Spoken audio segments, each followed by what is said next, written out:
자, 수업 시작하겠습니다. 안녕하십니까. 자, 오늘부터 이제 우리 기출 문풀 형법 담당한 오지현 선생님입니다. 제가 지금 목소리가 별로죠? 그래서 오늘 아침에 여차했으면 강의를 못할 뻔도 했는데 약 먹고 나왔어요. 어제 밤에도 이제 강의하다가 좀 목이 잠겨가지고 일찍 좀 끝냈었는데 모르겠습니다. 오늘 어쩔지. 그리고 좀 광고가 안 나가가지고 그런데 오늘 프린트 잠깐 나눠드렸는데요. 내일부터 요거 좀 하나 구매해서 좀 오십시오. 해서 이게 형법영소 같이 들어가 있는데 우리 이제 사례 풀 때 필요한 내용들 정리해 놓은 거거든요. 그래서 각 전부 다 있으니까 형사다라고 아마 내일까지 책이 올린 거 어쩔지 모르겠는데 뭐 변시 쪽에서 쓰고 있는데 사례 대비로 지금 하는 거니까 형법영소 같이 있어요. 그러니까 여러분들이 사가지고 좀 참조를 하시기 바랍니다. 우리 책이랑 앞으로 암기장 할 때도 요것도 쓸 거거든요. 그러니까 걱정 마시고 이거에서 달달 외우시면 시험장 할 때 좀 도움이 될 거예요. 그래서 요게 이제 변시 쪽에서도 그 시험 전날 형법영소를 같이 볼 수 있는 3시간 반이면 본다 그러더라고.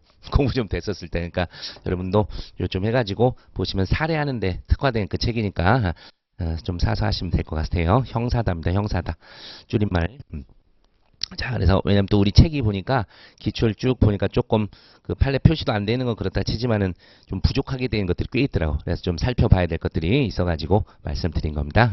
광고 좀 늦게 나가서 죄송하고 일단 프린트로 일단 오늘은 제가 대체를 할게요. 자, 우리 문제 좀 보도록 하겠습니다.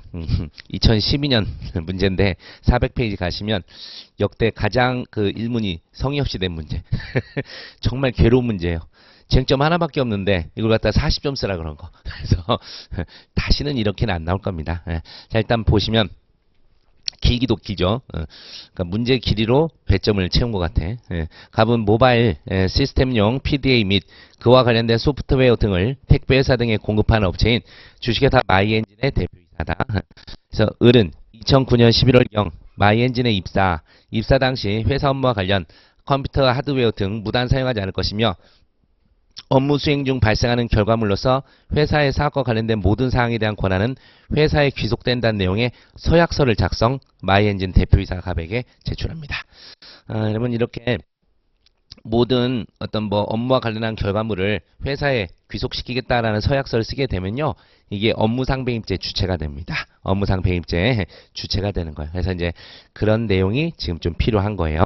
그래서 일부러 써준 거예요. 근데 사실 이거 안 써도 회사에 이제 영업비밀이나 중요 자산을 빼돌리게 되면 담당자가 빼돌리면 업무상 배임이 되긴 돼요. 근데 이게 그 당시에 판례가 하나 있어가지고 요걸 좀 넣어준 거예요. 그래서 서약서 쓰게 되면 더더욱 업무상 배임이 주체가 된다. 자, 계속해서 병은 지금 을이 이 짓거리 한 거고 이제 병 봅시다.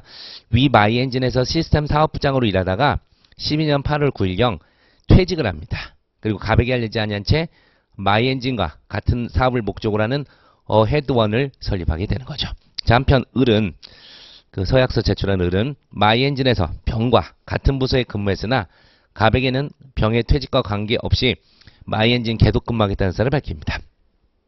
그런데 이제 잘 보세요. 고객들 사이에 을이 병과 함께 어헤드원을 공동으로 설립했다는 소문이 돌았을 뿐 아니라 마이엔진 내에서도 을이 12년 9월 7일경 주력 상품인 모바일 센터라는 소프트웨어 소스코드를 복사해 갔는데 이 위 어헤드원에 넘겼다는 소문까지 돌기 시작합니다.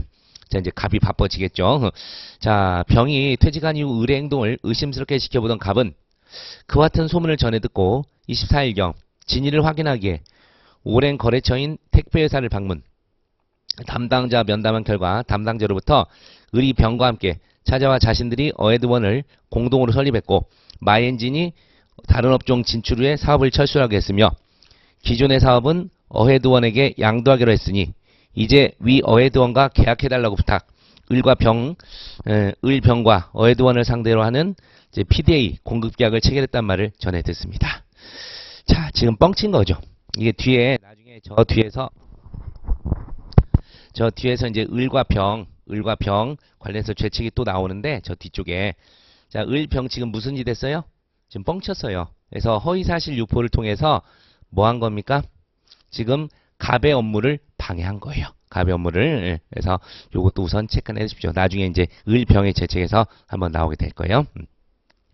자, 갑은 그날 오후 늦게 마이엔진 사무실로 돌아와 을에게 위와 같은 소문의 진위 여부를 확인하였고 을로부터 택배사와 그와 같이 계약 체결한 경위를 들어보려 했으나 을은 모르는 일이다 하면서 갑자기 황급히 나갑니다. 갑자기 더 불안하게 만들었죠. 그 을은 갑으로부터 사무실로 돌아와 경위를 소명하라는 문자 메시지를 받고 휴대전화 끈 후 갑에게 아무런 연락도 취하지 않을 뿐 아니라 다음날 출근조차 하지 않습니다. 자, 갑은 직원들을 통해 출근하지 않은 을에게 계속 연락을 시도했으나 통화조차 할 수 없습니다. 자, 이제부터 나옵니다. 이에 갑은 을이 개인 소지품을 사무실에 두고 간 상태에서 사무실 출입문 열쇠도 갖고 있어 언제든지 들어와 증거가 될 수 있는 자료를 파괴할 것이 염려될 뿐 아니라 을과 병이 어해두한 명의로 거래처를 가로채는 방식으로 영업으로 인해 마이엔진 손해가 눈덩이처럼 불어난 상황이었으므로 그 손해를 최대한 줄이기 위해 증거자료를 확보, 을병을 사법기관에 고소한 것이 급선무라 생각합니다.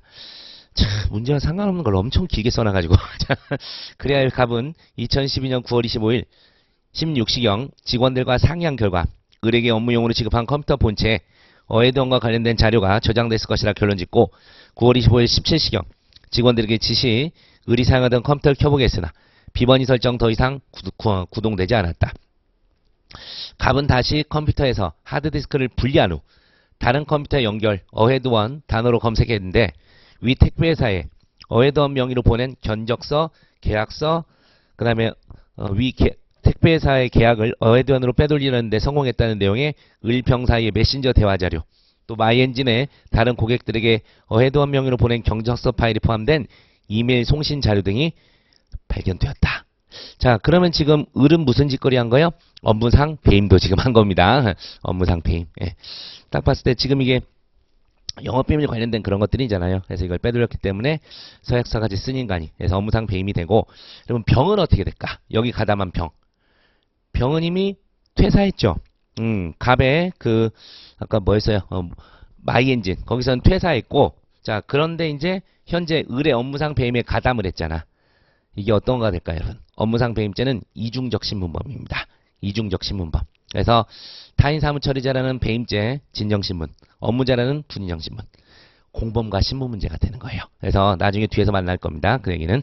그래서 병에게는 이제 공범과 신문 얘기 열심히 써달라는 거죠. 자, 지금 갑 어쨌든 위와 같은 검색된 계약서 등을 근거로 을병을 고소했고, 을은 갑이 비밀장치된 전자기록 등 특수매체 기록을 아예 막 써줬죠. 기술적 수단을 이용해 알아냈다고 갑을 고소했다. 여러분 몇 조로 가야 돼요? 이게 비밀침해죄인데 316조 1항과 2항이 있는데 1항은 개봉만 해도 성립되는 추상적 위헌범이고 2항은 기술적 수단 이용해서 내용까지 알아냈을 때 성립되는 침해범이에요. 그것도 써줬잖아. 기술적 수단 이용해 알아냈다. 자, 316조 2항의 구성 요건을 찾아서 쓰라는 겁니다. 아셨죠? 그래서 그거 쓰고 그 다음에 여러분 딱 봐도 요거 위법성 조각해야겠죠. 그죠? 뭘로 가야 돼요, 여러분? 정당방위, 긴급피난, 자구행위, 피해자 승낙, 정당행위 중에 정당행위밖에 없어요. 할게. 이게 뭐 정당방위, 긴급피난이겠어요. 자구행위겠어요. 이런 것들이 아니라서 피해자 승낙도 아니고 결론적으로 정당행위 그거 쓰는 거예요. 그래서 목차도 봐봐. 쟁점 정리, 비밀침해 성부, 거기서 가해서 구성부당성, 나 위법성, 사안 해결. 요것밖에 쓸 게 없어. 근데 점수가 몇 점이래요? 40점. 그래서 제가 시작할 때 그랬잖아. 역대 가장 성의 없이 된 문제였다고. 자, 쟁점 보겠습니다. 사실 이건 한 15점 쓰면 되니까 15점. 15점 정도 쓰면 충분할 것 같다가 40점으로 늘리라고 했던 거예요. 자, 일단 쟁점 볼게요, 여러분. 갑이 마이엔진의 손해를 최대한 줄이기 위해 을의 하드디스크를 무단으로 검사한 것과 관련 비밀침해죄 구성기당성 인정 여부와 위법성 조각사유에 해당한지 여부에 대한 검토가 필요하다.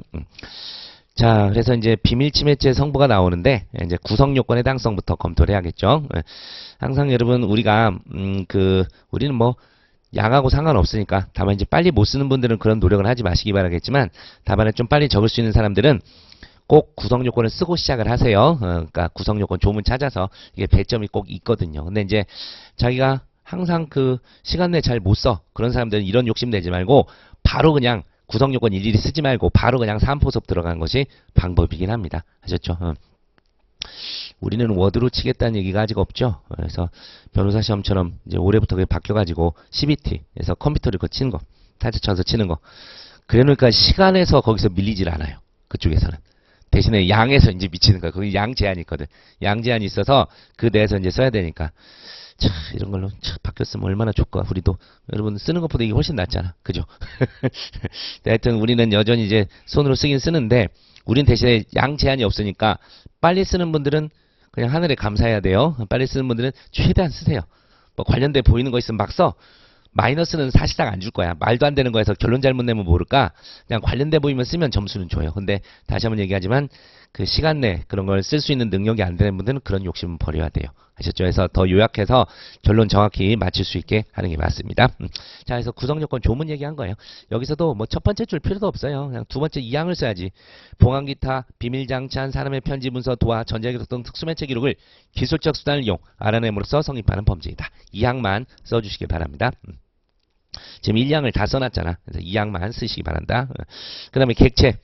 자, 판례는 310조 2항에 규정된 비밀장치한 전자기록 등 특수매체 기록이란, 자, 요 문구 좀 봅시다.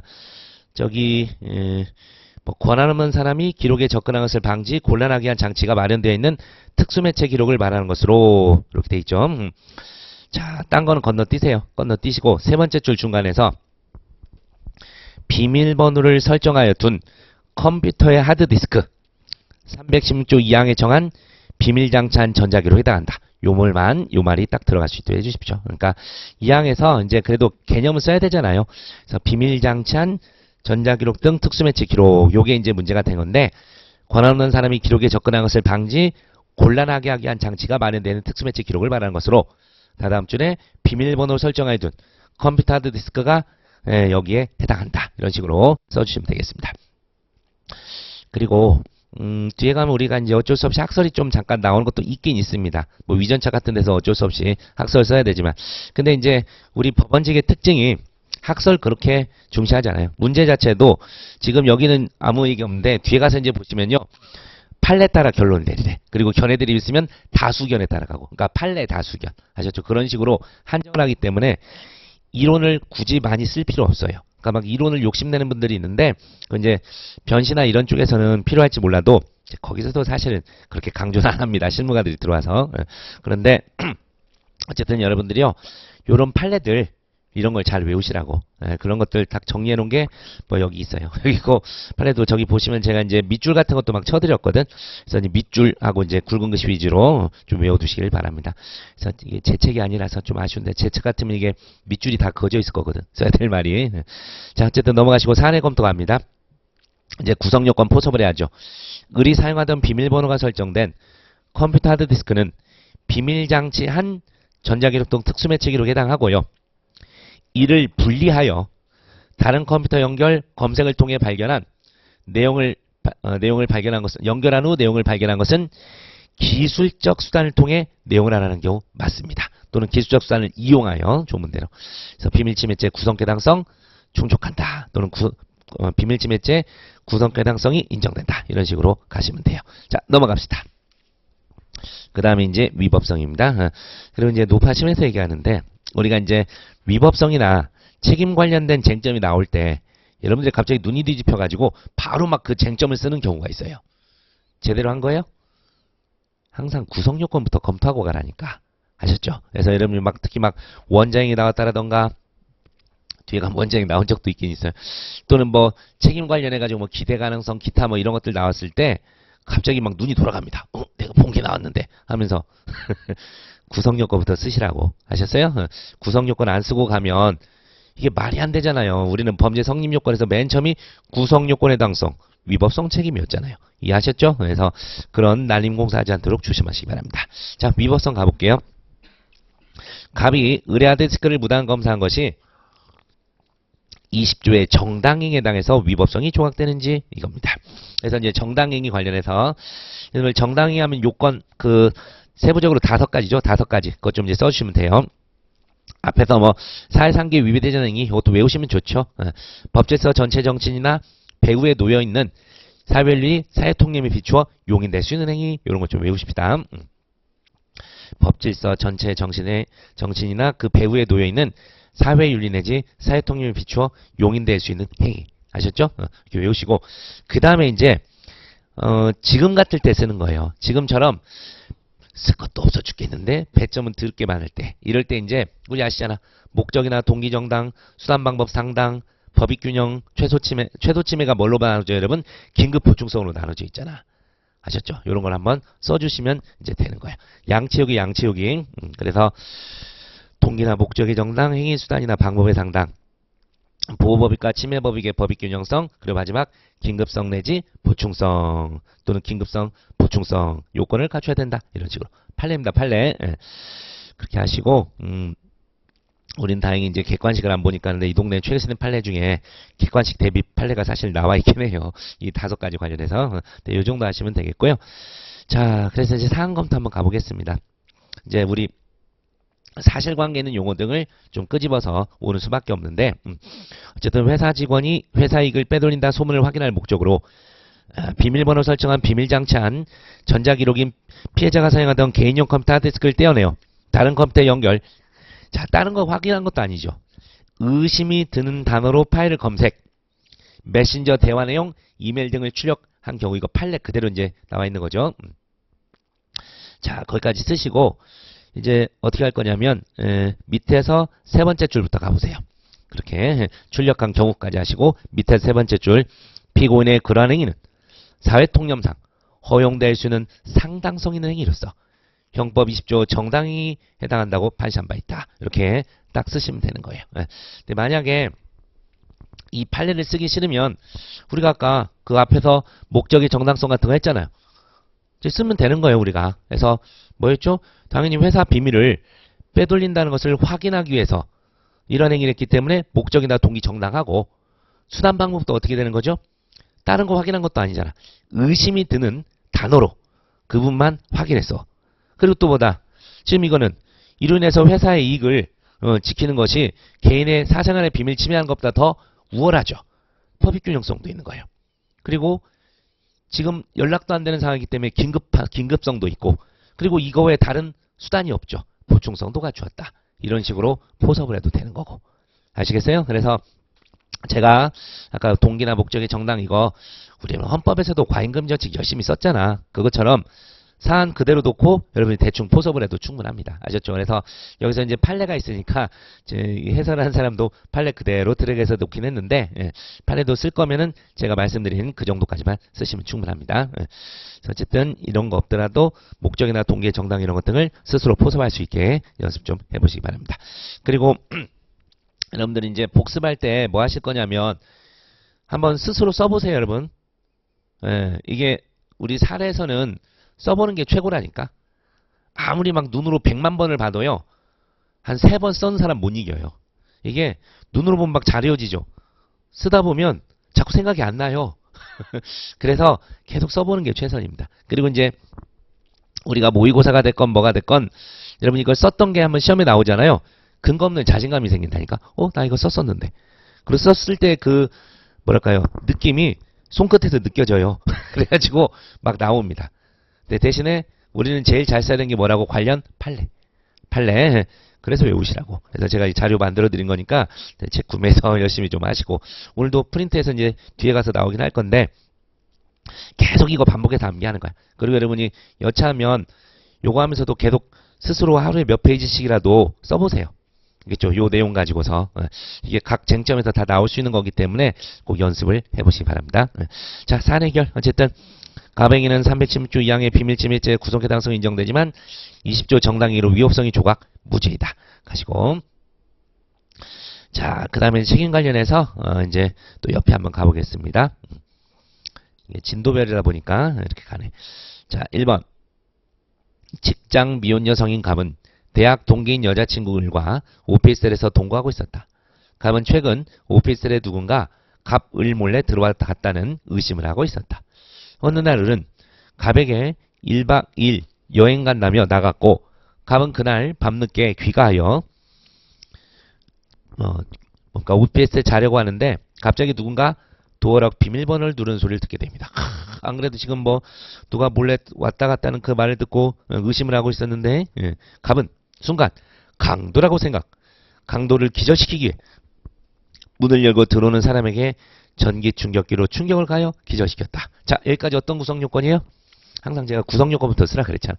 위전적인 건 다 알아요, 여러분. 자, 이게 바로 뭡니까? 상해죠, 상해. 기절시킨 거. 그래서 여러분들 여기서 또 전자충격기가 뭐예요? 위험한 물건이 위험한 물건. 그래서 이런 것이 이제 특수상해를 써야 돼. 특수상해. 그래서 이제 위험한 물건의 개념 이런 것 좀 이제 검토를 하셔야 되고. 그래서 우리 책이 조금 빈약하게 써 있어서 또 이제 첫 번째 프린트를 이제 드린 거예요. 그리고 여기서 조금 아쉬웠던 게 원래 이제 기절한 거 있죠.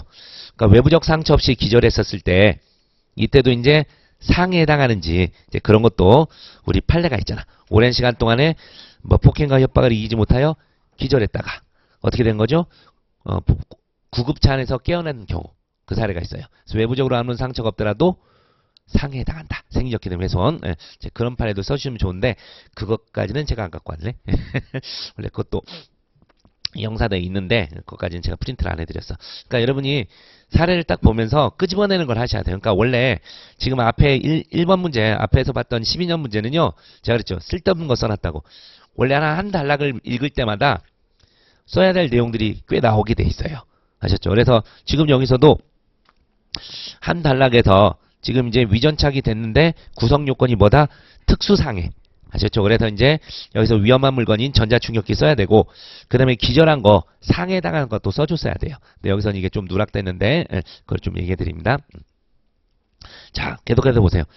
그런데 기절한 사람은 다름 아닌 을이었다. 그러니까 이게 바로 우리가 위전착이잖아요. 자, 기억해 보세요, 여러분. 오상방위하고 제가 비교했던 게 뭐였었죠? 우연방위. 항상 객주를 쓰고 가라 그랬잖아.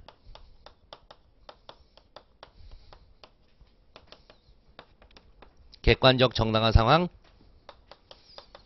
주관적 정당화 요소. 자, 객관적 정당화 상황이 뭐예요, 여러분?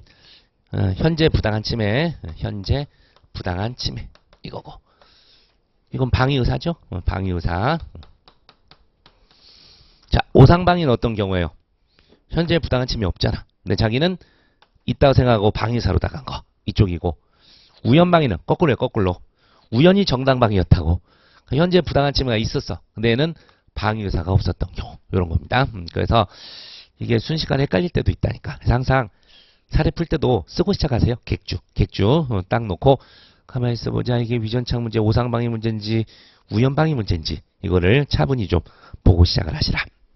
우린 지금 여기에 해당하는 거예요. 여기에 해당이 되는데 이때도 갑자기 눈 뒤집히지 말고 금방 얘기했던 것처럼 구성요건부터 잘 쓰라니까요. 구성해당성. 그래서 여기서는 지금 특수상의 위험한 물건만 써놓고 말아버렸는데 저기 생리적 기능 훼손 관련해서 각주 입원했다 이제 넣어놓긴 했어요. 초창기 이게 빠졌었다가 추가했네. 그래서 이게 짝 밑에 각주 입원에 넣어놨는데 본문에 올리시는 게 좋을 거야. 그래서 이게 있어서 제가 안 넣어놨었구나. 그래서 어쨌든 자 가봅시다. 그 다음에 이제 또 가볼게요. 자, 그런데 기절한 사람은 다름 아닌 을이었고 을이 쓰러진 상태에서 깨어나지 못하고 있는 동안 을의 옆에 떨어진 을의 핸드폰으로 갑의 남자친구로부터 문자 메시지가 왔다. 갑의 남자친구가 왜 을의 핸드폰을 했을까? 1번 갑은 을이 자신의 남자친구를 가로챘다는 생각에 순간적으로 분노하여 을을 살해하고 맘먹습니다. 살인의 고의 생겼죠? 이제 살인죄 가는 거예요. 자, 갑은 을을 목졸라 살해하기 위해 노건을 준비했는데 살인 예비했어요. 맨정신은 어려워 만취 상태로 살해하려고 마음먹고 냉장고에 있던 와인 한 병을 마셨다. 지금 이게 뭐죠, 여러분? 자신을 심신상실 상태에 빠지게 한 다음에 범죄를 저지르고 그랬잖아. 고의원자행 사례예요. 고의원자행. 고의원자행. 그런데 갑은 너무 술에 취한 나머지 잠들고 말았다. 이렇게 나오죠. 자, 이게 바로 뭐예요? 위전착, 아니 위전착이래. 그 원자행. 감기가 머리까지 영향을 가네. 자, 원자행이 실행의 착수와 관련된 얘기예요. 여러분 우리 원자행 실행의 착수 관련해서 이제 세 가지 견해 좀 이따 이제 만나긴 하겠지만 우리가 이제 구성요건 모델설 일치설이라고도 그러죠. 그 견해는 언제 실행의 착수가 있죠? 원인 설정행위 시. 자, 그 견해에 따르면 이미 어떻게 돼요? 여기서는 술을 마신 순간 살인 실행에 착수한 거예요. 그래서 살인 미수입니다. 근데 이에 반해서 책임 모델설 또는 예외설이라 그러죠. 그리고 또 반무의식 상태설. 이 견해들은 언제 실행에 착수가 있어요? 심신장애야 실제 실행행위 시.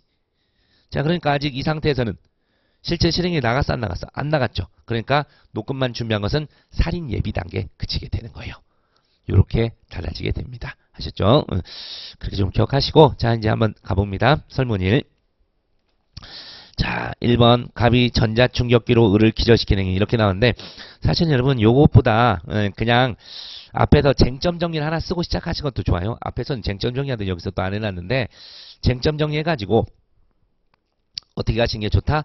첫 번째 이제 위전착기 그러니까 여기 전자충격기 한 행위 거기부터 해가지고 이제 특수상해 구성에 해당한지 그리고 이게 위전착에 해당하는데 특히 오상방에 해당하는데 그 법적 효과가 어떻게 되는지 검토한다. 그게 쓰고 두 번째 뭐다?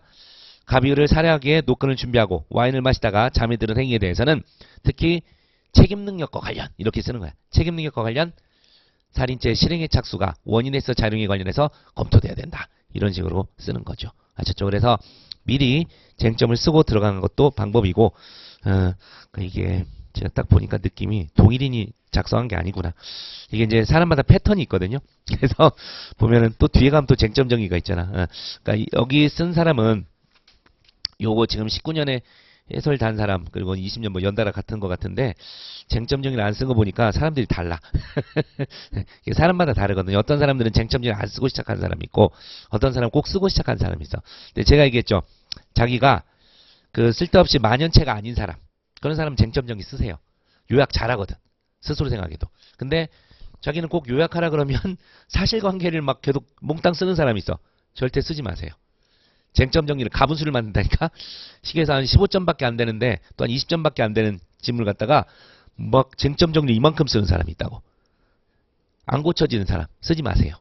아셨어요? 오히려 독이 되니까 쓰지 마시고 이것처럼 쓰시라고. 근데 자기가 쟁점 정리 길게 안 쓰고 잘 쓰는 편이다. 그러면 쟁점 정리를 꼭 쓰고 시작하시라고. 보기에 되게 좋거든. 아셨죠? 그걸 부탁드리겠고 나중에 여러분들 뭐 답 안 되고 그러면 제가 뒤에 가서 이제 채점도 하고 그러긴 할 건데 그럴 때 이제 다행히 우리가 몇 안 되니까 제가 뭐 얘기도 좀 해드리고 좀 그렇게 할게요. 자 어쨌든 봅시다. 여기서 쟁점을 딱 쓸 거면은 금방 제가 얘기한 대로 전자충격기 기절시킨 것이 특수상해 구성요건 관련 특히 오상방에서 그 법적 효과 검토한다. 이렇게 쓰시는 거다. 자 계속 가볼게요. 문제점에서 밑에 쓰긴 했죠. 갑이 전자충격기로 을을 기절시킨 행위가 특수상해 구성에 해당하는지 을을 강도로 인하고 행위했다는 점에서 위전착 해당한지 문제되다. 위전착보다는 그 오상방이라고 해서 쓰신 것도 좋아요. 위전착 즉 오상방에 해당한지 또는 오상방이 즉 위전착에 해당한지 또는 위전착에 해당하는데 거기에 대한 법적 효과를 검토한다. 이렇게 쓰는 것도 방법이고 그러니까 이분은 위에다 쟁점을 따로 안 쓰고 밑에 문제점으로 따로 써놓긴 했는데 웬만하면 쟁점 정리 위에서 쓰시는 게 좀 저 보기는 좋아요. 자 계속 갑시다. 나 특수상해 구성해당성. 자 위험한 물건인데 너무 조금 썼어. 사회통념 이렇게 쓰지 마시고 여러분들 프린트 드렸죠. 이걸 외우세요. 프린트에 있는 거.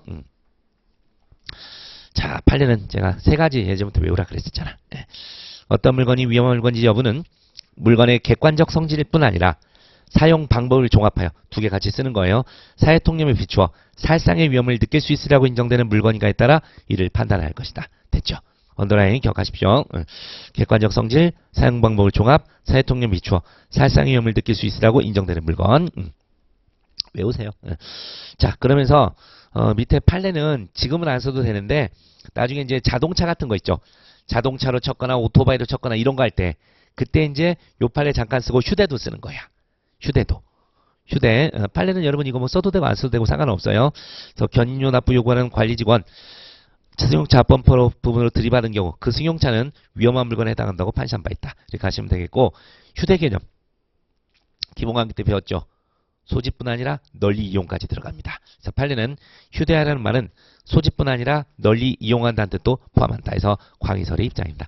근데 이제 지금같이 그 전자충격기 같은 조그만 물건 때는 휴대라는 개념을 굳이 쓸 필요가 있다 없다? 없어요. 쓰지 마세요. 쓰지 마시고 물론 써도 점수는 줘요. 근데 큰 실익이 없어서 그래요. 휴대는 쉽게 운반하거나 그러니까 부피나 무게 등에 비춰서 쉽게 운반하기 힘든 거 있죠. 그런 거 사용했을 때 꼭 쓰시기 바랍니다. 그 이용까지 써야 되니까. 근데 여기서 그냥 위험한 것만 쓰시면 돼요. 자 그렇게 가시고 자 이제 우리 책으로 돌아오십시오. 그래서 이제 동그라미 2번에서 사안포섭 들어간 거죠. 그러니까 이것도 목차가 나에서 이제 특수상해 구성 해당성 했으면은 원래는 구성 요건을 좀 써주는 게 좋아요. 단체 다중의 위력을 보이거나 위험한 걸 휴대해서 상해를 가함으로 성립한 범죄다. 아셨죠? 그걸 쓰시고 특히 여기서 위험한 물건 휴대해서 상해한 경우에 해당한 죄가 문제된다 하면서 위험한 물건의 개념 판례 쓰시고 그 다음에 이제 사안의 경우 이렇게 목차를 잡아 쓰신 게 좀 더 좋다 이겁니다. 그러니까 여러분들이 목차 지금 좀 연습 좀 하세요. 뭐 여기서 잘 잡긴 했지만 목차가 구현이 잘 되면요. 뭐라 그랬죠? 답안을 그렇게 길게 안 써도 돼. 근데 목차를 세부적으로 좀 안 쓰게 되면 양이 길어져요. 그냥 목차 한 줄 이게 컴팩트하게 들어가야 되는데 그걸 막 풀어 써야 되거든. 아셨어요? 그래서 그런 연습도 좀 잘 하시길 바랍니다. 그래서 우리 책도 목차를 위에다가 일부러 해놓은 게 그런 이유예요. 목차를 좀 간결하게 쓸 수 있게 해달라는 거죠. 자, 어쨌든 판례 됐고 이제 사안에서 당연히 문을 열고 들어오는 을을 향해 전자충격기로 충격을 가했으므로 사용 방법이나 그러니까 물건의 객관적 여기 또 사용 방법을 썼죠. 위에서 안 써놓고 물건의 객관적성과 사용 방법을 기초로 봤을 때 살상의 위험을 느끼기에 충분한 위험한 물건에 해당한다. 이렇게 쓰셔도 되고 그리고 혹시 여러분들 판례 기억날란가 모르겠다. 우리 전자충격기로 그러니까 전자충격기로 상해를 입히고 강간했던 사안에서 뭐 했었죠? 그러니까 강간이 미수에 그쳤지만 전자충격기로 상처를 입혔던 사건이죠. 정확히는. 거기에서 전자충격기 위험한 물건으로 봤었잖아. 그 판례를 쓰셔도 상관없어요. 아셨어요? 그래서 전자충격기를 휴대해서 강간을 하다 미수에 그치고 상처를 입혔을 때 우리 판례는 특수강간 치상을 인정했었거든요. 이제 그 판례 쓰시면서 전자충격기는 위험한 물건에 해당한다고 판례도 동일하게 봤다. 이제 이런 걸 쓰면 가점 요인이 된다고. 아셨죠? 네. 자, 넘어가겠습니다. 그 다음에 상해에서 생리적 기능 훼손인데 각주 2번을 꼭 써주신 게 좋아요. 각주 2번. 그래서 기절했다 하면 꼭 각주 2번 쓰시라고. 근데 여러분 순간적 기절은 뭐라 그랬어요? 그건 폭행에 불과해요.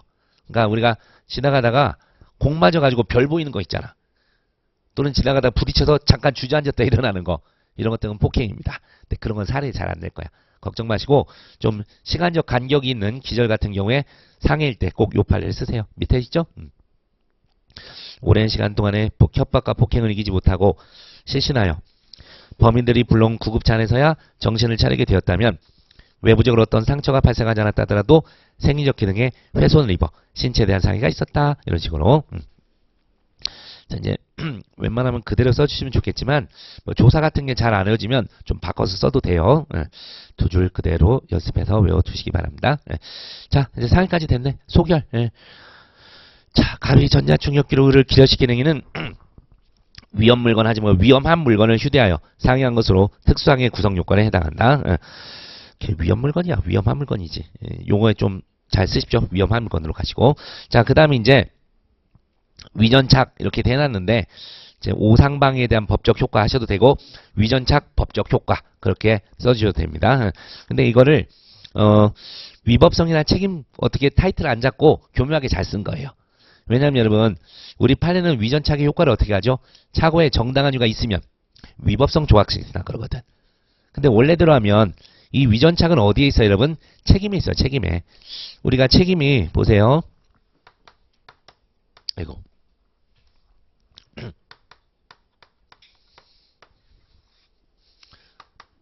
책임 능력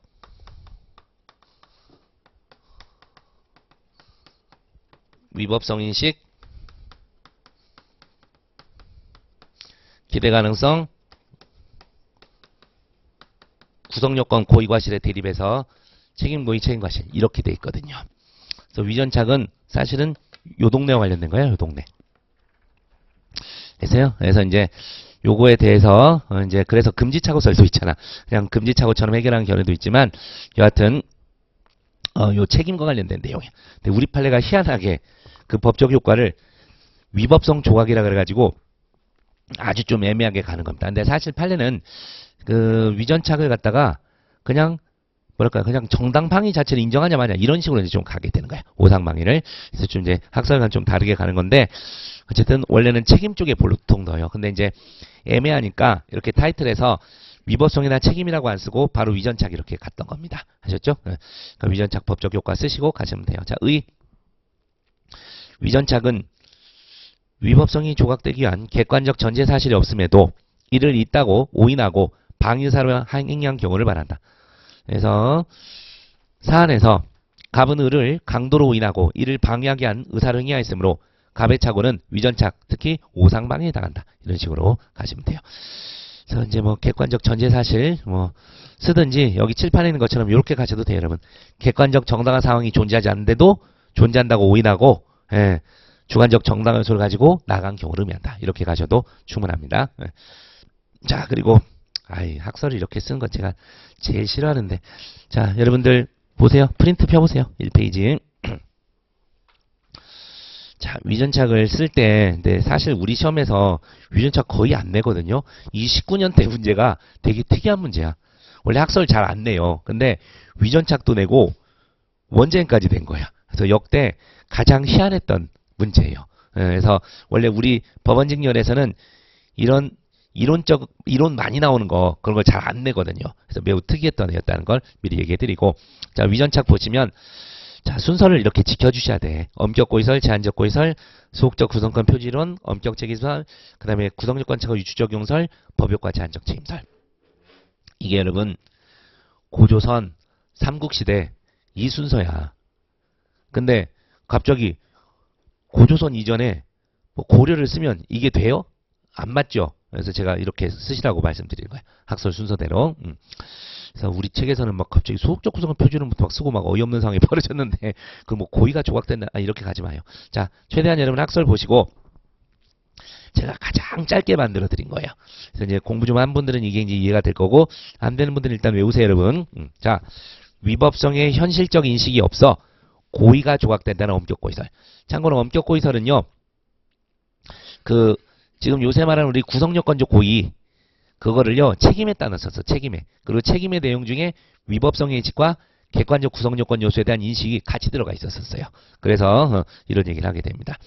그래서 3단계 범죄체계에서 모든 주관적 요소가 책임에 있었을 때요. 책임에 있었을 때. 그래서 위법성의 현실적 인식이 없어 고의가 조각된다는 엄격 고의설. 그 다음에 이 엄격 고의설을 보완한 것이 제한적 고의설인데, 위법성 인식 가능성만 있어도 고의를 인정하는 거예요. 그래서 인식 가능성은 인정되므로 고의범위 성립된다는 제한적 고의설. 그러니까 이게 무슨 소리냐. 칠판 잠깐 보시면 지금 얘는 강도로 오인했죠. 강도로 오인했잖아. 자신 행위가 위법하다고 생각했어, 안 했어? 그러면 강도를 때려잡는 것이 위법행위예요, 적법행위예요? 적법행위예요. 구성요건이 하지만 정당방위로 위법성 조각되잖아. 그러니까 위법성에 대한 현실적 인식은 없었던 거예요. 그래서 고의가 조각된다는 거예요. 두 번째 견해는 뭐냐면, 야, 근데 그럼 대부분 과실범으로 갈 건데, 엄격 고의설에 따르면 과실범 처벌 규정이 많아요, 거의 없어요? 거의 없죠. 그래서 형사정책적 결함 때문에 위법성에 대해서는 객관적 구성요건과 달리 인식 가능성만 있어도 고의를 인정하자, 그런 입장인 겁니다. 그렇죠? 그래서 위법성 인식 가능성, 그러니까 조금만 주의를 기울였으면 강도가 아니라 을인 걸 알 수 있었다는 거예요. 그렇기 때문에 인식 가능성은 있었다고. 친구를 상해 가는 것이 위법해요, 안 해요? 위법하잖아. 그래서 인식 가능성은 있었다는 겁니다. 자, 그 다음 여러분들 소극적 구성요건 표지로는 형법상의 3대 착오가 다 뭐예요? 구성요건적 착오예요. 총체적 불법 구성요건적 착오로 갑니다. 그래서 13조 직접 적용인 거야, 이게. 그래서 13조를 직접 적용 동안으로 치십시오. 직접 적용되는 구성요건적 착오로 우리가 알고 있는 13조 고의 조각한다는 소극적 구성요건 표지론. 그 다음에 아까 얘기한 대로 위전착을 그냥 금지착오로 보는 엄격 책임설. 엄격 책임설. 그 다음에 이제 칠판 잠깐 이 내용. 지금 이게 이제 제한적 책임설에서 두 개가 나오는 건데, 지금 여러분 이 강도를 때려잡는다는 고의, 이런 게 바로 뭐다, 여러분? 책임고의, 책임과실과 관련된 거예요. 그러니까 위법성 관련해 가지고 자신의 행위가 위법하지 않다고 착각하거나 이럴 때 있죠. 이럴 때 이제 여기서 나오게 되는데, 사실 그 위전착에서만 써먹는 겁니다. 여러분 강도를 때려잡는 것은 법 적대적 의사입니까? 법 합치적 의사입니까? 법 합치적 의사죠? 책임고의가 법 적대적 의사거든. 법 적대적 의사고, 이게 법 무관심적 의사, 뭐 이런 식으로 이제 얘기를 하게 되는데, 자, 강도 때려잡는 게 법 적대적 의사예요, 법 합치적 의사예요? 법 합치적 의사죠. 그래서 이게 조각되는 거예요. 그래서 이제 책임고의가 조각될 때 법적 효과가 둘로 나눠요. 그래서 야, 책임고의 조각되는 거 그래봐야 뭐 건적 고의 조각되는 거랑 비슷한 거 아니야? 그래서 그걸 유추 적용하는 거예요. 그래서 13조를 유추 적용합니다. 여기는 책임 고의 조각되고 책임 과실만 남는데 이게 구성요건적 고의 조각되고 구성요건적 과실로 가는 거 그거랑 유사하다. 그래서 이제 13조를 유추 적용하는 거예요. 아셨죠? 자, 그다음 마지막 이제 법역과 제한적 책임설. 고의의 불법. 다시 해서 고의범에 여기서도 상해죄 구성요건상 위법성은 인정되지만 책임 고의가 조각되어 법적 효과는 구성요건차와 동일하게 과실범으로 취급하자는 얘기입니다. 그래서 그분을 좀 바꾸셔도 돼요, 여러분. 책임 고의가 조각되어 법적 효과에 있어서 과실범으로 취급해야 한다는 법역과 제한적 책임설. 그렇게 바꾸셔도 괜찮습니다. 아셨죠? 그렇게 좀 기억을 하십시오. 그래서 순서 좀 기억하시고 그래서 이제 조금 정리를 더 편하게 해드리면 자, 우리 학설 6개 순서대로 엄고, 재고, 소극적 구성권 표지론, 엄격 책임설, 구성요건 차고 유추 적용설, 법효과 제한적 책임설 이렇게 가는데 결국 위전착에 빠진 자는요.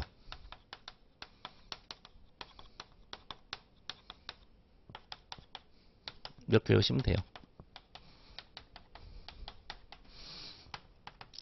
과실범, 고의범,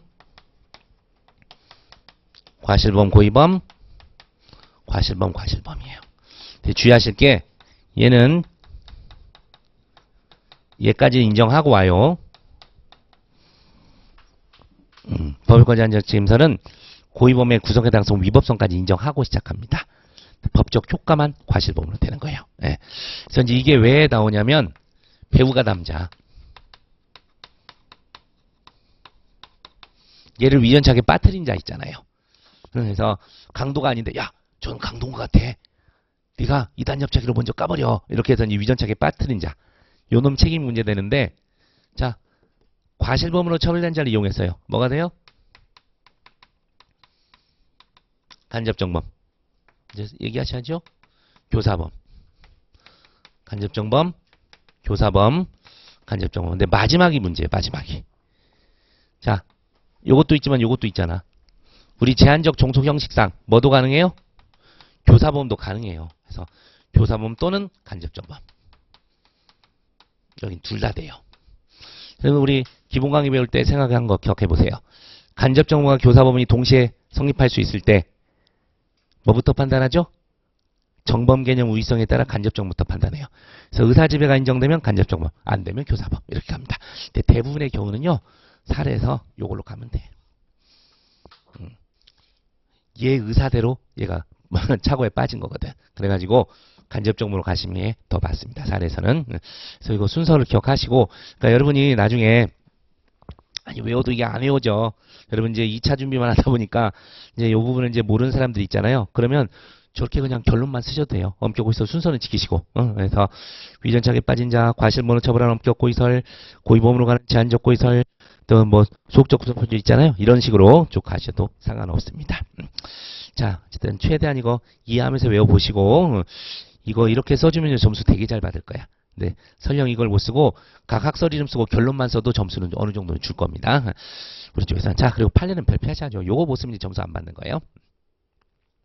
소위 당번병 사건에서 기억나시죠?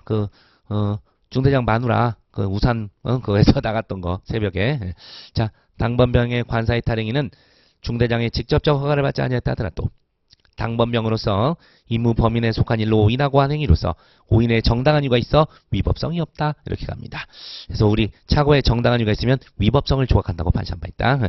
자, 검토 갑니다. 자, 법역과 제한적 책임설로 이제 결론을 내렸는데 여러분들 요새 좀 트렌드가 뭐냐면요. 어느 한 견해로 안 몰아가는 거예요. 어느 한 견해로 몰아가지 않고 왜냐면 우리 검토하기가 귀찮잖아. 학설 막 그 논거도 써야 되니까. 그래서 그거 생략하고 각 학설에 따라 다 결론 내려버려도 돼요. 아셨죠? 판례랑 학설에 따라 다 결론 내리고 정리하시는 것도 하나의 방법입니다. 여기도 어차피 그렇게 갈 거거든. 일단 검토는 법역과 제한적 책임설로 갔어요. 보세요. 위전착에 빠진 자, 빠진 행위자에게 아까 얘기한 대로 법 적대적 의사를 인정하기 어려운 바 책임 고의가 조각된다고 봐야 되고 이러한 착오에 빠진 자를 고의범으로 처벌한 것은 타당하지 아니한다고 봄이 타당. 결론적으로 법효과 제한적 잼설 따르겠다. 이렇게 가는 겁니다. 그렇게 가시면 되겠고, 자, 그래서 우리 책으로도 오십시오. 책으로도 오셔서 쭉 가시고, 대신에 여러분, 누누이 얘기했지만, 우리가 학설의 어느 한 견해를 따랐을 때, 판례랑 똑같을 때는 뭐 판례도 동일한 입장에 가시면 되겠지만, 판례, 지금처럼 판례랑 다를 때는 제가 어떻게 하라 그랬죠? 마지막 검토할 때. 자기가 택한 견해에 따른 결론 쓰시고, 다만, 판례에 따르면 어떻게 된다. 그렇게 쓰시라고. 우리 책도 그렇게 써놨어요. 자, 그래서 사안에서 보시면 효과에서도 법효과 제한적 따라갔고 다설 사안 가뱅이는 특수상의 불법고의 아까 얘기했죠? 불법고의 구성해당성 위법성 인정된다고. 그러나 가백의 책임고의 조각 과실치상죄가 성립하게 됩니다. 다만 판례에 따르면 써있죠. 판례에 따르면 그러나 동업반복은 좋지 않습니다. 다만이라고 쓰십시오. 다만 판례에 따르면 오인의 정당한 이유가 인정되기 어렵다고요. 착오의 정당한 이유가 인정되기 어렵다고. 그래서 위법성이 조각되지 않아서 특수상해가 성립한다. 됐습니까? 이런 식으로 꼭 쓰십니다. 자기가 택한 견해와 판례 입장이 다를 때는 두 가지를 같이 쓰십시오. 판례에 따른 배점이 항상 있거든요. 잊지 마시고. 자, 그래서 이제 소결에서 가배행위는 참이 좀 스페셜하지 못하겠었다. 저 위에 방가로 3번이 소결이 있으면 라에서는 소결이라고 하시면 안 되지.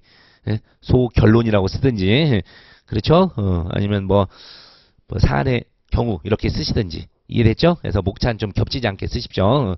하위 목차와 상위 목차가 같아버리면 말이 안 되지. 그래서 소결론으로 가시든 뭐 사안의 경우로 하시든 이런 식으로 가시는 게 좋을 것 같습니다. 자, 그래서 가백행위는 특수상해 구성에 해당하고 위법하지만 가백에는 책임고의가 조각, 과실치상이 성립한다. 또 판례에 따르면 정당한 이유가 없어 특수상해 성립. 이런 식으로 정리하시고 합시다. 자, 마저 계속하시고 참고로 여러분 프린트 2페이지도 펴봐봐요. 2페이지 펴보시고 나온 김에 혹시 이제 위전착 너무 아예 정리를 해버리려고 뒤에서 없거든 더 이상. 자, 위전착 배우자 책임. 제가 칠판에 써드린 저거 얘기하는 거예요. 요 놈. 위전착에 빠뜨린 자리, 위전착에 빠진 자리 이용한 놈. 그 놈을 얘기하게 됩니다. 자, 어떻게 해놨어요, 여러분? 보세요. 위전착 관련 폭행 사안에서 정범인 의뢰제 체크할 때 이제 엄격 고의설, 소극적 구성법 표시론 이런 식으로 이제 묶어놓는 거예요, 여러분. 과실범 처리되는 것을 묶어놨죠. 엄고, 소극적 구성법 표시론, 구성착오 유추적 응설. 이러면 그 위전착에 빠진 애를 의리라고 했어요. 과실폭행의 무죄당. 배우자 병은 언행으로 처벌되지 않은 자를 이용했기 때문에 간접적물이 됩니다. 폭행죄. 이에 반해서 고의범 성립되는 거 위전착 빠진 자. 제한적 고의성과 엄격 책임설 그리고 판례에 따르면 폭행죄거든요. 정범이. 그러니까 이를 유발시킨 배우자 병은 뭐가 되는 거예요? 폭행죄 교사범이 되는 거야. 교사범이. 그리고 마지막 법역과 제한적 책임설은 둘 다 가능하다 그랬잖아. 그래서 둘로 나눈 거예요. 그래서 을은 폭행의 구성과 해상성과 위법성까지 인정된다는 점에서 병은 폭행의 교사범이 성립될 수 있지만 을이 과실폭행으로 무죄다는 점에서 폭행죄 간접정의 성립될 수 있다. 이러한 경우 정범 개념 우의성에 입각 의사지배 유무에 따라 판단해야 되는데 정을 모르는 을로 하여금 갑을 성폭행범을 오인케 해서 폭행을 가하게 행위에 대해서 병에게 의사지배가 인정 간접정모에 해당한다. 이런 식으로 가시는 겁니다. 그러니까 지금 사례랑 안 맞아요. 근데 이제 제가 일부러 이제 써드린 거예요. 일반 보통 이쪽에서 많이 나오니까. 이해하셨죠? 그래서 예전 문제는 그냥 위전착까지 나왔는데 만약에 우리 시험에서 확률이 그렇게 높지는 않습니다만 다시 위전착이 나온다면 뭐다? 위전착에 빠뜨린 자, 이 배우자의 책임도 꼭 물어보게 될 거예요. 그래서 여기까지 정리를 했으니까 기억을 해두시기 바랍니다. 외우기 좋잖아. 과실범으로만 처벌하는 거, 고의범으로만 가는 거, 그리고 이제 법역과 제한적 책임설 이렇게 가시면 되겠어요. 판례도 누락하지 마시고. 자, 앞으로 오셔서 이제 우리 원자행 마저 봐야겠는데 원자행. 자, 보시면 우리 원자행은 저거를 제가 학설 참 여기서 필요 없어서 안 넣어놨구나. 자, 우리 2번으로 바로 갑니다. 갑이 을을 살해하기 위해 노끈을 준비, 와인을 마신 후 잠든 행위. 자, 여기서도 구성요건을 먼저 썼잖아요. 갑이 을을 살해하기 위해 노끈을 준비한 행위. 그래서 살인을 실현할 목적으로 외부적 준비 행위였으나 아직 실행에 착수에 이르지 않은 경우 살인 예비죄로 처벌되는데 사안에서 갑은 을의 목을 졸라 살해하기 위해 노끈을 준비했기 때문에 일단 살인 예비는 됩니다. 검토했고. 그런데 이제 문제가 만취 상태로 을을 살해하고 와인을 마신 후 잠든 행위. 요거를 이제 쓰게 되는 거죠. 자, 문제점 봐봐요. 갑은 만취 상태로 을을 살해할 고의를 가지고 와인을 마셔 고의로 심신장애를 야기하였는 바. 이러한 이중의 고의를 가진 행위는 형법 10조 사망, 벌써 이중의 고의 가지고 바로 했는데, 예. 10조 사망의 고의한 원자행에 해당한다. 이 경우 실행의 착수시를 두고 견해드림. 이렇게 간 거죠. 그래서 뭐 고의 원자행을 미리 써버렸는데, 예. 괜찮아요, 여러분. 참고로 여러분 뭐 고의 원자행, 과실 원자행 큰 의미가 없어. 우리 판에는 고의 원자행, 과실 원자행 둘 다 인정합니다. 그래서 이제 한번 그래도 예전에 공부했던 거 생각해봐봐요.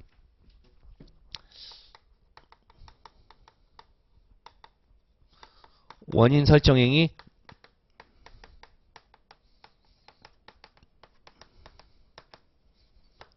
심신장애야 실행이 이렇게 놓고 둘 다 고의가 있는 거 이게 이제 고의 원자행이에요. 이게 고의 원자행.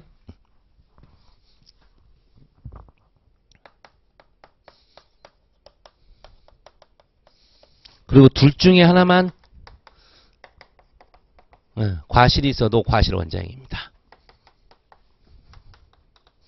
보통 우리가 사유형설로 나누게 되는데 이거를 과실 원자행이라고 불러요. 근데 큰 의미 없어요. 예전에 우리 이제 종래 다수설은요 과실 원자행을 과실범으로 처벌하고 막 그랬거든. 신경 쓰지 마. 그냥 우린 판례대로 가세요. 우리 판례는 고의 원자행뿐 아니라 과실 원자행도 인정합니다. 그리고 둘 다 어떻게 처리하면 돼요? 완전한 책임 능력자로 처벌한다. 그것만 쓰시면 돼요. 아셨죠? 그래서 우리 판에 따르면 고의 원자행뿐 아니라 과실 원자행도 인정하는데, 그러니까 지금처럼 과실 원자행이 안 나왔을 때는 안 써도 돼요. 그냥 바로 고의 원자행에 해당하고 10조 사망에 따라 완전한 책임 능력자로 처벌한다. 이렇게만 쓰셔도 되는데 주로 원자행은요 과실 원자행을 좀 많이 돼요. 네, 주로 이거 요거 죽이려고 그랬는데 좀 겁이 나서 마음을 진정시키기 위해서 술을 마시다가 음주 대치해서 만취해서 그냥 뭐 잠이 들어버렸다. 그렇게 나오거든. 그게 주로 요거거든요. 이런 식으로 나올 때도 있어요. 그때 이제 쓰는 게 뭐다? 사안은 과실한 원인에서 자율행위에 해당한다. 근데 우리 판에는 고의 원자행뿐 아니라 과실 원자행도 모두 인정해서 10조 사망을 적용 완전한 책임능력자로 처벌한 입장이다. 그냥 그렇게 쓰시면 된다고. 하셨죠? 그래서 큰 의미 두지 마시고, 근데 여기서는 그냥 바로 고의 원자행이라고 쓰셔서 특별한 게 없죠. 자, 넘어갑시다. 그래서 실행의 착수만 이제 검토하면 돼요. 여기서 이제 학설에서 원인행위 시 실행의 착수가 인정된다는 원인행위설 이렇게 가지 말고 구성요건 모델설 또는 일치설이라고 쓰십시오, 여러분. 그래서 원인행위 시에 실행의 착수가 인정된다는, 그러니까 정확히는 원인 설정행위입니다. 원인 설정행위 시에 실행의 착수가 인정된다는 어떤 견해? 구성요건 모델설 또는 일치설과 심신장애 상태에서 실행행위 시에 실행의 착수가 인정된다는 어떤 견해죠? 책임 모델설, 예외설, 그리고 하나 더 써주세요. 반무의식 상태설. 쓰셔도 돼요. 그래서 책임 모델설 내지 반무의식 상태설. 학설이 3개가 있는데 웬만하면 다 쓰시라고. 그래서 첫 번째 견해가 우리 구성권 모델설 내지 일치설이에요. 그리고 두 번째 견해가 책임 모델설 내지 예외설, 그리고 반무의식 상태설입니다. 자, 가시고 생각건데, 자, 우리 최소한 원인 설정행위 시설은 따르면 안 돼요. 구성요건적 정형성을 무시한다는 거 기억하시잖아. 그래서 원인 설정행위는 구성요건 실현의 행위에 정형성을 갖추고 있지 않으므로 원인 설정행위를 실행행위로 볼 경우 예비와 미수 구별이 곤란해지게 된다. 따라서 우리는 심신장애와 실행행위 시에 실행의 착수가 있다고 보는 게 타당하다. 그냥 그렇게 기억하십시오. 아셨죠? 그래서 여기서는 또 막 그 책임 모델을 따라가려고 가벌성의 근거를 원인과 실행의 밀접 불가분 관계에서 구하는 어떤 견해? 책임 모델설, 예외설을 따라가려고 한 것 같은데 굳이 그렇게 안 써도 돼요. 그래서 그냥 구성을 정형성을 무시하기 때문에 우리는 실행의 착수 시기 언제로 심신장애와 실행의 시로 보는 견해가 타당하다. 그냥 그렇게 가시기 바랍니다. 자, 사안의 경우 갑은 와인을 마시고 술에 취해 잠이 들었으므로 살인행위의 실행행위가 존재하지 않습니다. 따라서 갑에게는 살인 예비까지만 성립하게 되는 거죠. 이해됐죠? 자, 그래서 소결. 갑이 을을 살해하기 위해 노건을 준비하는 행위와 을을 살해하기 위해 와인을 마시다 잠이 드는 행위는 모두 예비죠. 포괄일제로 가야 돼요. 을을 살해하기 위한 동일한 목적하에 행해진 단일하고 연속된 고의하 이루어진 것이므로 포괄하여 살인 예비에 해당한다. 살인 예비 2개 한 개잖아. 근데 이제 둘 다 하나의 목적을 갖고 한 거라서 이건 포괄일제로 처리하시면 되겠습니다. 그럴 때 쓰는 말이 뭐 동일한 목적으로 단일하고 연속된 고의하에 이런 말을 쓰는 거죠. 여러분 원래 우리 그 포괄일제 요건이 어떻게 돼요? 포괄일제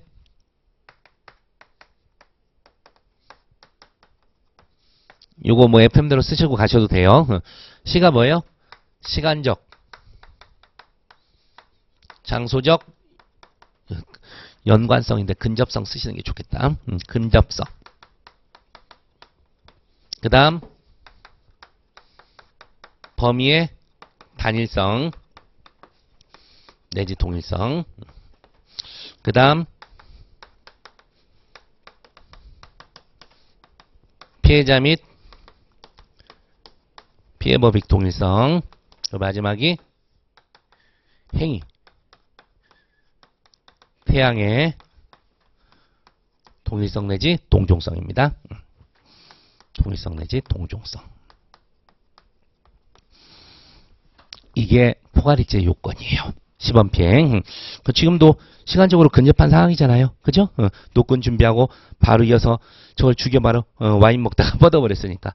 그리고 범위 동일하잖아요. 범위 살인은 거의 동일하고 피해자 피해법이 동일하죠. 그리고 행위태양도 사실상 살인 예비를 위한 준비를 하고 있었던 거라서 동일하다 이렇게 가시면 돼요. FM대로 써주시면 점수는 더 받겠지. 판례가 얘기한 겁니다. 자, 됐어요. 이제 결어, 이제 사내결.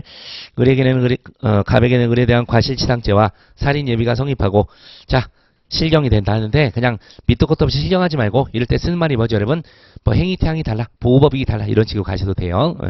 그래서, 판례에 따르면 특수상해. 그쵸? 판례는 아까 위전착 빠진 거, 정당한이 없으면 특수상해로 갔잖아요. 그래서, 을에 대한 특수상해와 살인 예비, 실경, 요렇게 가게 됩니다. 잘 해놨습니다. 죄수 정리는. 여러분, 마지막에 쓰는 게 뭐죠? 죄수예요, 죄수. 죄수. 우리 시험에서 설마 죄를 하나만 지은 건 안 내요. 최소 두세 개를 짓거든요. 그래서 마지막에 죄수 처리를 잘 해주십시오. 근데 다만 나중에 죄수가 헷갈려. 특히 상경인지 실경인지 진짜 모르겠어요. 이럴 때 어떻게 하는 게 좋아요, 여러분? 틀리느니 그냥 조용히 넘어가. 무슨 죄가 성립한다고 그냥 넘어가세요. 괜히 썼다가 잘못 쓰면 마이너스를 먹을 수도 있거든. 틀렸을 때는. 아셨죠? 그래서 자신 없으면 그때는 조용히 넘어가. 그것도 하나의 방법입니다. 자, 그 정도 하시고 좀 이론 문제가 있어갖고 좀 오래 걸렸네. 좀 쉬었다가 여러분 계속 407페이지부터 하겠습니다.